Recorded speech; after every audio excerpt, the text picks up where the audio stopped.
Why the US economy is doing so much better than the rest of the world. It happened again. The US economy defied yet another forecast in a big way.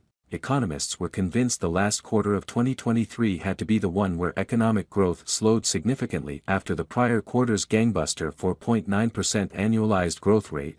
Gross domestic product, the broadest measure of economic output, did slow last quarter to a 3.3% annualized rate.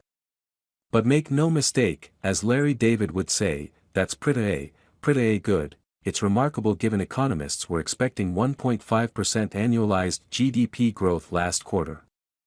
It's even more remarkable considering a year ago they were all but certain there'd be a recession by now and the economy would grow at a meager 0.2% rate. For all those big swings and misses, you probably have yourself to thank.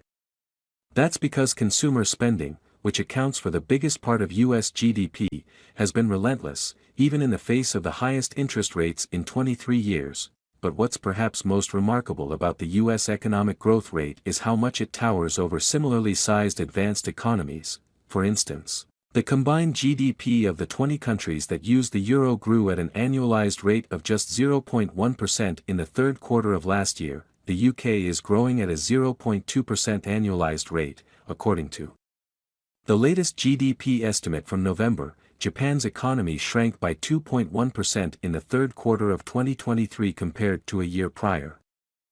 So yeah, pretty good indeed. US exceptionalism. In addition to all the fast food we consume, the US is a special case in another way, as well. There's only one industrialized country, Singapore, that spent more money as a percentage of GDP on COVID stimulus than the US from 2020 to 2023.